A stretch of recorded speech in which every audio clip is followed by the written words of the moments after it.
البدع والأهواء، أهل البدع العقائدية وأهل البدع السياسية. أنا أقول بيننا وبينكم السلف، بيننا وبينكم الكتب، كان فيقول البدع بيننا وبينكم. بسم الله الرحمن الرحيم. الحمد لله حمدا كثيرا طيبا مباركا فيه كما يحب ربنا ويرضاه.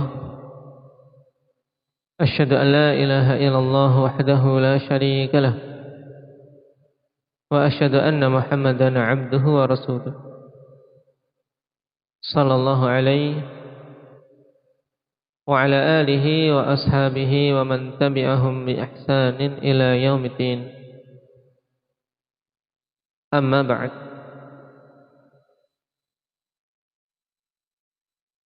Pertemuan kemarin, ikhwani fillah, pembahasan penting berhubungan dengan penalaran tentang batilnya takwil yang diada-adakan. Dikarenakan takwil itu hakikatnya adalah pengkhabaran tentang apa? Hakikat takwil pada makna asalnya. Ahmad. Penghabaran tentang murad mutakallim. Penghabaran tentang apa yang dimaksudkan oleh orang yang berbicara, sehingga kemungkinannya sidqun au kadhib. Maka ketika mutakallim mengatakan dengan suatu kalam yang memiliki makna zahir dan tidak ada qarinah-qarinah yang memalingkan dari makna itu, ya harus diambil makna yang zahir tersebut.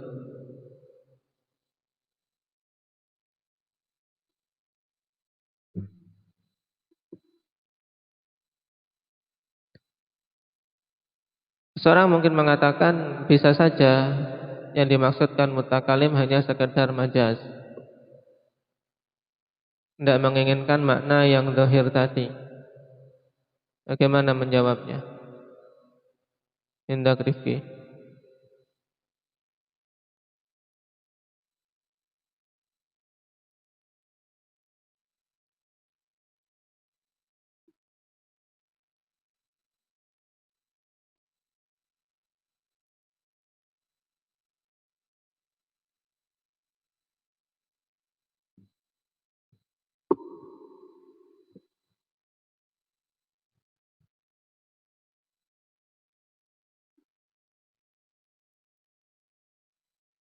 Kita katakan kalau yang diinginkan mutakalim adalah untuk menutupi suatu perkara, kita bisa katakan iya, yang diinginkan majaznya tidak. Kalau konteks mutakalim sedang ingin menutupi suatu perkara. Tapi kalau konteksnya dalam penjelasan ya dan pemberian petunjuk, maka tentunya tidak akan mungkin mutakalim mengatakan hal yang menyelisih zahir tanpa ada apa? Tanpa ada qarinah-qarinah yang menunjukkannya, sehingga termasuk perkara yang mungkar, termasuk perkara yang diingkari. Nah, ketika mutakallim menginginkan kalam yang menyelisih hakikatnya dan dia memaksudkan dengan kalamnya adalah majaz, padahal dalam konteks apa? Pemberian penjelasan dan pemberian petunjuk. Ini harus dipahami dengan baik. Kita lanjutkan. Wa qawluhu fa innahu ma salima fi dinihi illa man sallama lillahi azza wa jalla wa li rasulih sallallahu alaihi wa ala alihi wa sallam wa radda ilma mashtabaha alaihi ila alimih. Ini juga kalimat yang bagus yang mencakup semua hal dalam keislaman seseorang, ikhwan. Seorang dalam beragama ya harus seperti ini. Kata beliau, sebab sesungguhnya tidaklah akan selamat seseorang di dalam agamanya kecuali orang-orang yang berserah diri kepada Allah dan Rasul-Nya, alaihi salatu wassalam, dan mengembalikan ilmu perkara-perkara yang masih rancu kepada yang mengilmuinya. Maksudnya ay sallama linususil kitabi wa sunnah, yaitu menyerahkan perkaranya, yaitu menerima dengan sepenuhnya kepada nas-nas Alkitab dan As-Sunnah. Wa lam ya'tarid 'alaiha bisyukuki wasyubahi wa ta'wilatil fasidah, tidak mensikapinya dengan keraguan-raguan, syubhat-syubhat, pentakwilan yang rusak. Ya, dia tidak protes, tidak ngeyel, tapi dia betul-betul menerima. Au biqaulihi al-aqlu yashhadu bididdi ma dalla alaihi naqlu, atau dia menolak atau tadi membantah apa-apa yang datang dalam nas Alkitab was Sunnah dengan mengatakan akal telah menyaksikan lawan dari yang ditunjukkan oleh dalil naqli. Baik,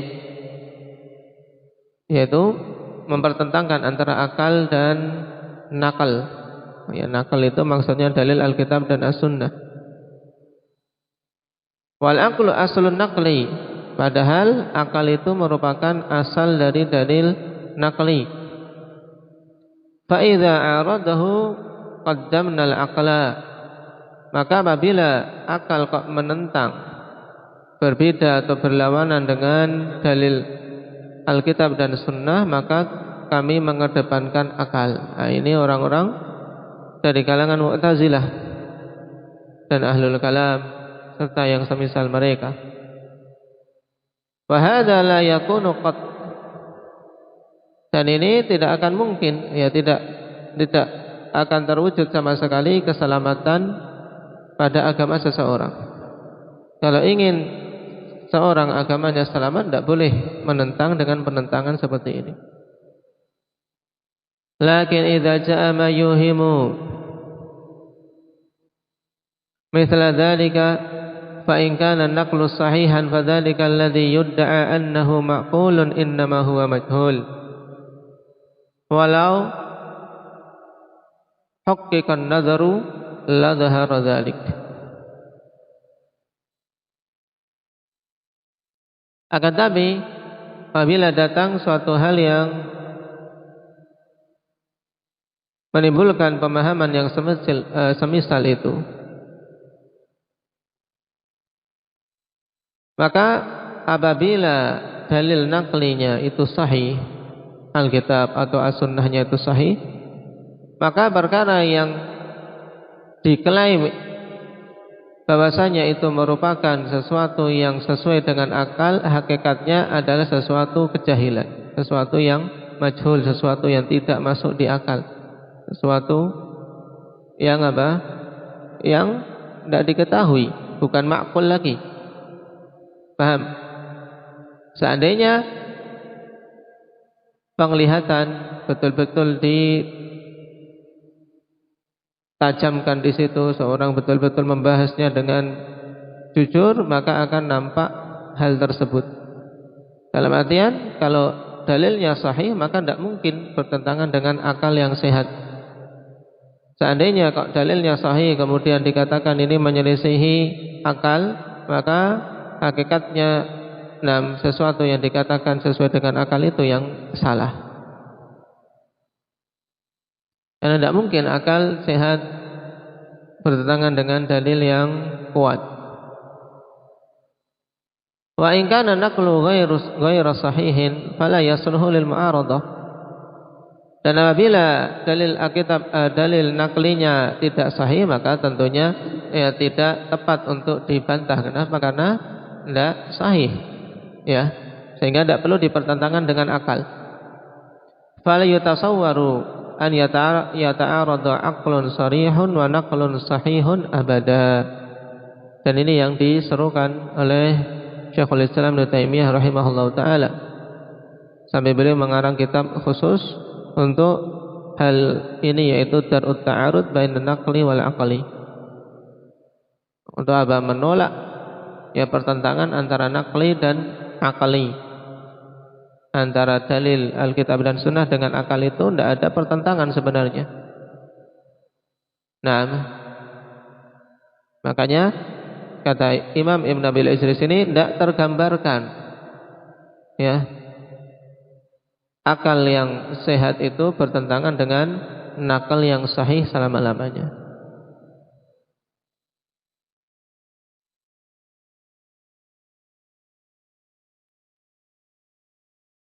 Wa yu'aradu kalamu man yaqulu dzalika binadharih.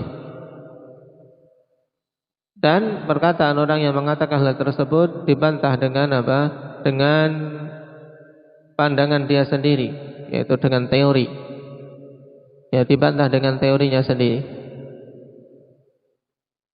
Man yaqulu dzalik ay man yaqulu bi ta'arud baina al-aqli wan naqli, baina aqlin sarih wa naqlin sahih. Jadi dibantah dengan teorinya sendiri. Fayuqal, dikatakan kepadanya, idza ta'aradul aqlu wan naqlu wajaba taqdimun naqli li'anna al-jam'a bainal madlulaini jam'un bainan naqidain wa raf'uhuma raf'un naqidain wa taqdimul aqli mumtani'. Nah, ini kita membantah dengan teori mereka. Baik, seandainya saja ada pertentangan antara akal sehat dengan dalil yang sahih, dikatakan kepadanya, apabila bertentangan akal dan dalil, maka wajib mengedepankan dalil. Kenapa? Dikarenakan menggabungkan antara kedua hal yang ditunjukkan merupakan penggabungan dua perkara yang saling bertentangan. Karena tadi dikatakan akal dan dalil bertentangan, berarti tidak bisa digabungkan. Berarti waraf'uhuma raf'un naqidain. Kalau digabungkan tidak bisa. Kalau ditolak semuanya juga tidak boleh. Karena dua hal yang saling bertentangan, ikhwan, tidak mungkin bisa apa? Bisa diangkat kedua-duanya, ikhwan. Paham tidak? An-naqidain, ikhwan, mesti salah satunya harus ada. Ya, dua hal yang bertentangan. Nah, jam'un bainahuma la yumkin kama anna raf'ahuma la yumkinu aidan. Ya, menggabungkan antara dua perkara yang bertentangan dalam satu waktu, satu kondisi tidak mungkin. Sebagaimana pula mengangkat keduanya secara bersama-sama dalam satu waktu dan satu kondisi tidak mungkin. Contohnya, ikhwani fillah, datang dan pergi, ini naqidain. Dalam satu waktu, satu tempat, satu kondisi, ada enggak datang dan pergi sekaligus? Enggak ada. Kemudian, demikian pula tidak ada datang, tidak ada pergi sekaligus juga tidak ada. Nah, dua perkara. Kalau tidak datang ya pergi. Nah, kalau enggak diam ya bergerak, misalnya diam dan bergerak. Diam dan bergerak. Apa ada suatu hal yang dalam kondisi tidak diam, tidak bergerak? Karena dua perkara yang bertentangan. Terangkat keduanya tidak mungkin. Bergabung keduanya tidak mungkin. Ya. Nah, terus kalau kondisi yang demikian, wa taqdimul aqli mumtani, dan mengedepankan akal itu sesuatu yang terlarang. Kenapa kok mumtani? Ya, li'annahu yujibu taqdibar rasul. Karena apa? Mengedepankan akal atas dalil, ikhwan, berarti apa? Konsekuensinya mendustakan Rasul, ya tidak? Mendustakan Rasul. Karena Rasul mengatakan sesuatu, ternyata yang dia kedepankan hal yang bertentangan dengannya. Li'anna al-aqla qad dalla 'ala sihhati as-sam'i wa wujubi qabuli ma akhbara bihi Rasul sallallahu alaihi wasallam. Falau abtalna al-naqla lakunna qad abtalna dalalatal aqli. Dikarenakan akal itu sendiri sebenarnya sudah menunjukkan tentang ya kebenaran dalil sam'i, ya, ala sihhati sam'i. Maksudnya kebenaran dalil Al-Qur'an dan Sunnah. Dan juga akal menunjukkan tentang wajibnya untuk menerima apa saja yang dikhabarkan oleh Rasul sallallahu alaihi wasallam. Ini kalau akal sehat. Kenapa? Karena Rasul diutus kepada kita, dia seorang yang jujur, yang diberi wahyu. Dan menyampaikan dari zat yang maha berilmu. sehingga tidak mungkin akan salah. Ini. Falau abtalna naqla lakunna qad abtalna dalalatal aqli. Sehingga seandainya kita membatalkan ya dalil akal, dalil naqli, dalil Alkitab dan Sunnah, maka tentunya kita berarti juga membatalkan ya penunjukan akal. Karena akal menunjukkan apa? Benarnya dalil naqli, ya benarnya dalil Alkitab dan Sunnah. Walau abtalna dalalatal aqli lam yasluh an yakuna mu'aridan lin naqli. Kalau seandainya kita batalkan ya penunjukan akal tersebut, yaitu sesuatu yang ditunjukkan oleh akal, tentunya tidak bisa, tidak benar ya untuk akal itu dijadikan sebagai hal yang membantah dalil Alkitab dan Sunnah. Ini urut-urutannya, kawan. Kenapa? Li'anna ma laisa bidalilin la yasluhu li mu'aradati syai'in minal asya'. Karena suatu perkara yang dia bukan merupakan dalil tidak bisa untuk dijadikan sebagai penentang sesuatu apapun. Nah, paham ini urut-urutannya? Sekarang perhatikan Bapak Muhammad. Paham betul? Kita jangan membantah orang-orang yang mau mengedepankan akal ya kawan. Dengan alasan aku mengedepankan akal sehat daripada dalil yang sahih. Kenapa? Karena akalku menganggap dalil ini bertentangan dengan akal, maka aku kedepankan akal. Maka kita katakan dengan jawaban tadi ya kawan. Baik, bahwasanya mengedepankan akal tatkala terjadi pertentangan antara akal dan dalil, ini sesuatu yang tidak boleh. Sesuatu yang tidak boleh. Loh, kenapa? Ya, kenapa? Karena akal itu sendiri kan sebenarnya sudah menunjukkan benarnya dalil. Kenapa? Karena dalil itu datang dari Allah dan Rasulnya. Ini akal sehat harusnya mengakui itu, bahwasanya yang dibawa oleh Allah dan yang dibawa oleh Rasul sallallahu alaihi wasallam merupakan wahyu dari Allah itu sesuatu yang benar. Itu yang ditunjukkan oleh akal sehat. Sehingga seandainya kita menolak dalil, berarti kita menolak hal yang ditunjukkan akal sehat. Berarti kalau kita menolak hal yang ditunjukkan akal sehat, berarti akalnya itu ya di sini walau abtalna dalalatal aqli lam yasul an yakuna ma'aridan lin naqli di sini. Kalau sesuatu yang ditunjukkan oleh akal itu kita tolak juga, maka berarti akal itu sendiri tidak bisa digunakan untuk membantah dalil, tidak bisa digunakan untuk sesuatu yang membantah dalil. Kenapa? Karena sesuatu yang tidak bisa digunakan sebagai dalil tidak bisa digunakan untuk membantah apapun. Ya berarti dari sini penetapan akal sebagai hakim jelas tidak benar. Fakana taqdimul aqli mujiban adama taqdimi. Nah ini kok bisa? Ya, tadi urut-urutannya coba antum pahami ya. Sehingga ya mengedepankan akal itu seharusnya mengedepankan akal itu mengharuskan untuk tidak mengedepankannya. Paham enggak? Kalau antum mau mengedepankan akal harus mengharuskan antum tidak mengedepankannya. Paham enggak? Kenapa? Karena kalau kita mengedepankan akal harusnya berarti kita mengedepankan dalil, ya tidak?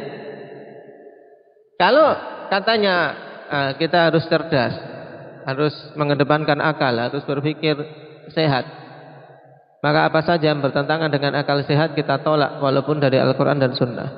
Ini menunjukkan tidak sehat akalnya. Kenapa? Karena kalau akal sehat yang menyeru untuk mengedepankan akal, mesti akan mengharuskan untuk kita mengedepankan dalil. Ya. Karena kalau akal yang sehat tidak akan mungkin menyeru untuk mengedepankan akal. Paham?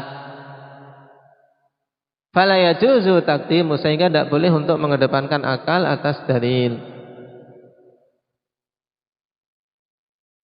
Nah, ini harus yang seperti ini memang pada zaman sekarang, ikhwan. Nah, kalau mau bermusuhan dengan orang-orang seperti ini, hati-hati dengan lidah kita, jangan sampai jangan sampai kecelitut sedikit saja sudah sudah kalah dalam debat. Karena memang orang berdebat itu yang diinginkan adalah ketergelinciran lidah kalau dulu. Makanya kalau dalam lomba-lomba debat ya intinya mencari celah dari dari pihak musuh, pihak lawan debatnya, berusaha untuk menggelincirkannya. Ini jadi bukan yang dicari, bukan kebenaran, tapi menang-menangan. Dan dalam masalah ini antum harus pahami tadi, kenapa kok sebenarnya mengedepankan akal itu menuntut kita untuk tidak mengedepankannya. Ini prosesnya tadi, runtutannya dijelaskan oleh Imam Ibn Abil Is. Wa hadza bayyinun wadih, dan ini jelas dan gamblang. Kenapa? Fa innal aqla huwa alladhi dalla ala sidqi sam'i wa sihhati. Sebab sesungguhnya akal itulah yang menunjukkan tentang kebenaran dalil dan kesahihannya. Wa anna khabarahu mutabiqun li mukhbarihi.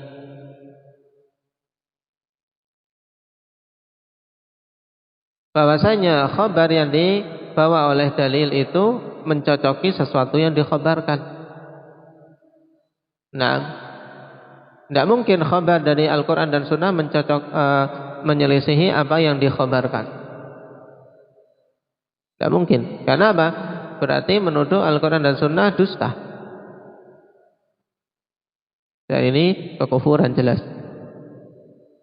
Fa in jaza an takuna dalalatu badilatan li butlanin naqli lazima alla yakuna al-aqlu dalilan sahihan. Kemudian apabila boleh adanya penunjukan akal, Taib. Fa in jaza an takuna dalalatu batilatan li budlanin naqli lazima an yakun alla yakuna al-aqlu dalilan sahihan. Paham di sini? Seandainya boleh dalalah yang ditunjukkan oleh akal itu batil dikarenakan batilnya dalil, maka hal ini mengharuskan untuk akal itu bukan merupakan dalil yang sahih. Berarti akal itu dalil yang tidak sahih. Kenapa? Tadi ini butla antakuna dalalah batilah, itu maksudnya dalalah yang disebutkan di depan, ikhwan. Fa innal aqla huwa alladhi dalla ala sidqi sam'i wa sihhati. Ini dalalah yang dimaksud. Kembalinya ke situ. Jadi akal itu kan menunjukkan tentang kebenaran dalil. Kebenaran apa? Dalil Alkitab dan Sunnah. Dan menyaksikan atau menunjukkan bahwasanya khabar yang dibawa oleh dalil itu benar. Ini mudahnya seperti ini. Paham? Nah, kemudian fa in jaza, ini setelahnya, seandainya boleh bahwasanya hal yang ditunjukkan akal tadi itu salah. Maksudnya salah apa? Hal yang ditunjukkan akal itu salah maksudnya ditunjukkan ke perkara tadi, bahwasanya yang ditunjukkan oleh dalil itu sahih itu ternyata salah. Paham tidak ini? Jangan cuma senyum-senyum saja. Putar ininya, akalnya. Naam. Fa in jaza an takuna dalalatu batilatan li butlanin naqli lazima alla yakuna al-aqlu dalilan sahihan. Di sini sudah paham belum di sini? Saya minta Pak Said. Hah? Baik. Baik, Talha. Hah? Perhatikan. Dalalah ini maksudnya apa? Dalalah itu yang dimaksud tadi ini al-kan al-ahdi, ya, kepada yang sebelumnya. Alladzi dalla ala sidqis sam'i wa sihhati. Ya. Akal itu menunjukkan tentang kebenaran dalil. Nah, seandainya diperbolehkan bahwasanya hal tadi itu batil, ya, yang ditunjukkan oleh akal itu tidak benar, bahwasanya dalil itu na'am hak, dalil itu sahih, itu ternyata tidak benar.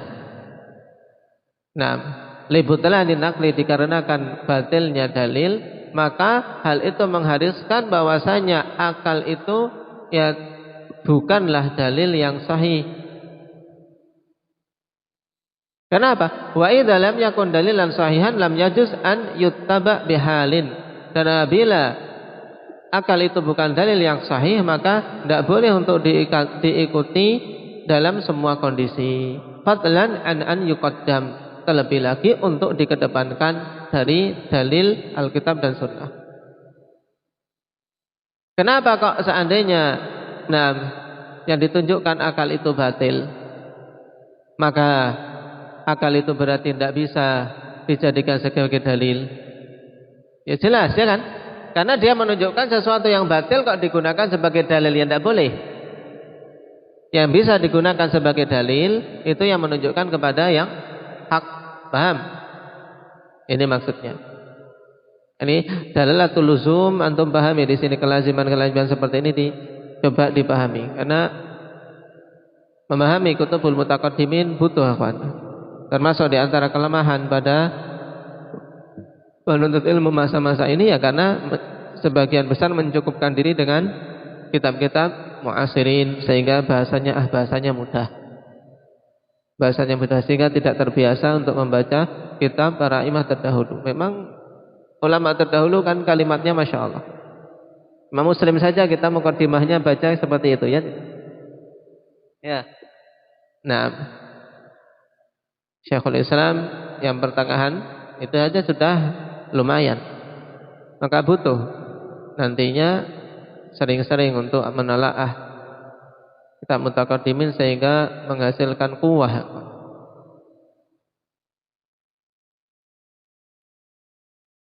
Nah, sekarang kita kembali ke sini. Apabila akal tidak bisa menjadi dalil yang sahih, maka tidak boleh diikuti, apalagi dikedepankan atas dalil yang sahih. Paham? Nah, fasara taqdimul aqli ala naqli qadhan fil aqli. Jadilah mengedepankan akal atas dalil itu sebenarnya celaan terhadap akal itu sendiri. Paham? Kenapa? Karena akal kan menunjukkan dalil itu benar, harus diikuti. Kok malah akal kamu itu mendorong untuk mengedepankan akal? Berarti akalmu tidak benar. Maka orang yang menyuruh untuk mengedepankan akal atas dalil berarti sebenarnya dia telah mencela akal itu sendiri, bukan mengagungkan akal. Ya, paham. Dan ini bukan akal-akalan. Antum pahamin dengan baik. Ya. Baik. Barakallahu fikum, naktahi biha.